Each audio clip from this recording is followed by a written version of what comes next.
Film की शुरुआत होती है फ्रांस के सबसे अमीर बिजनेसमैन फिलिप की पत्नी के फ्यूनरल से। बारिश हो रही है, माहौल भारी है और सब लोग चुपचाप खड़े हैं। वहीं दूसरी तरफ फिलिप का छोटा बेटा एलेक्स खामोशी से अपनी माँ के ताबूत को देख रहा होता है। उसके चेहरे से साफ झलकता है कि उसे अभी तक यकीन नहीं हुआ कि उसकी माँ अब इस दुनिया में नहीं रही। फ्यूनरल खत्म होता है, लोग एक एक करके चले जाते हैं। फिलिप अपने बेटे से कहता है कि कार में बैठो, घर चलते हैं। लेकिन उसे ये भी पता होता है कि इस वक्त एलेक्स को अपने पिता की सबसे ज्यादा जरूरत है। फिर भी बिजनेस मीटिंग को फैमिली से ज्यादा अहम समझते हुए फिलिप उसे अकेला छोड़कर चला जाता है। यहीं से फिल्म ये दिखा देती है कि पैसा होने के बावजूद इस परिवार में भावनाओं की भारी कमी है। 1 साल बाद कहानी अब हमें सैमी नाम के एक आम आदमी से मिलवाती है। सैमी का एक हाथ खराब है, लेकिन उसके अंदर आत्मविश्वास की कोई कमी नहीं।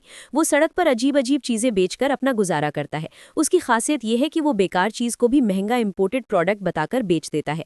एक दिन वो 2 मुंह वाली एक अजीब सी गुड़िया बेच रहा होता है।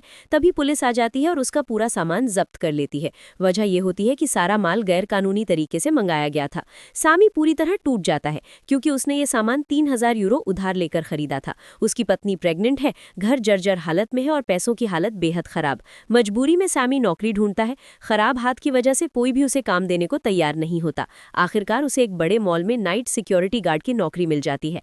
मॉल और एलेक्स की एंट्री। दूसरी तरफ हमें दोबारा एलेक्स दिखाया जाता है, जिसका बर्थडे आने वाला होता है। फिलिप उससे पूछता है कि बर्थडे पर क्या चाहिए। एलेक्स एक बड़े आदमी की तरह कहता है, कुछ नहीं। असल में वो अंदर से पूरी तरह टूट चुका होता है। फिलिप अपने बेटे को खुश करने के लिए पूरा मॉल ही बुक करवा देता है ताकि एलेक्स जो चाहे खरीद सके। उसी रात सैमी ड्यूटी पर होता है। थकान की वजह से वो एक शेल्फ पर रखे स्टैचू के पास सिर रखकर सो जाता है। अचानक मॉल का मालिक आ जाता है। घबराहट में सैमी नीचे उतरने की कोशिश करता है और एक जाल में फंस जाता है। गार्ड्स आते हैं, पेपर स्प्रे चल जाता है और एक मजेदार अफरा तफरी मच जाती है।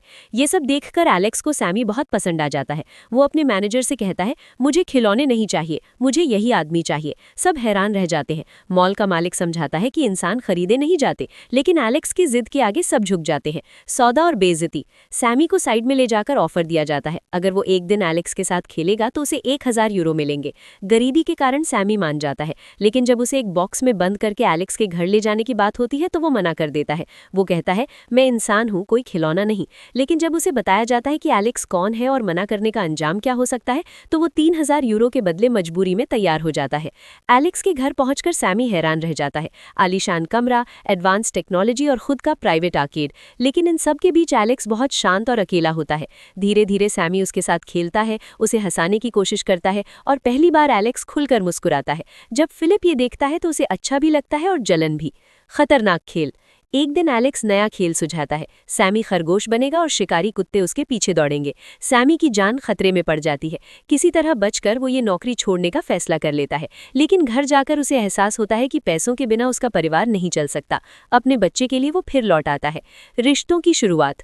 अब सैमी सिर्फ एलेक्स को हंसाता नहीं, बल्कि उसकी भावनाएं समझने लगता है। एलेक्स उसे बताता है कि उसकी माँ को कैंसर था और आखिरी वक्त में वो उसके साथ रहना चाहता था, लेकिन फिलिप ने उसे इलाज के लिए अमेरिका भेज दिया। यहीं से सैमी और एलेक्स का रिश्ता गहरा हो जाता है। टकराव और अलगाव। फिलिप को लगता है कि सैमी उसकी जगह ले रहा है। गुस्से में वो सैमी को घर से निकाल देता है। एलेक्स टूट जाता है और घर से भाग जाता है। सच्चाई की जीत। एक वीडियो वायरल हो जाता है जिसमें सैमी को खिलौने की तरह दिखाया जाता है। मजदूर हड़ताल करते हैं, सैमी की पत्नी उसे गलत समझ बैठती है और हालात बिगड़ जाते हैं। आखिरकार फिलिप को एहसास होता है कि उसने सबसे बड़ी गलती अपने बेटे को वक्त ना देकर की है। क्लाइमैक्स। सैमी की पत्नी बच्चे को जन्म देती है। एलेक्स बच्चे को गोद में लेता है और पहली बार सच्ची खुशी महसूस करता है। फिलिप अपने बेटे से वादा करता है कि अब वो हमेशा उसके साथ रहेगा। एंडिंग। फिल्म का अंत फिलिप और एलेक्स के नंगे पांव घास पर चलते हुए होता है, जहां ये साबित हो जाता है कि दौलत सब कुछ खरीद सकती है, लेकिन रिश्ते नहीं।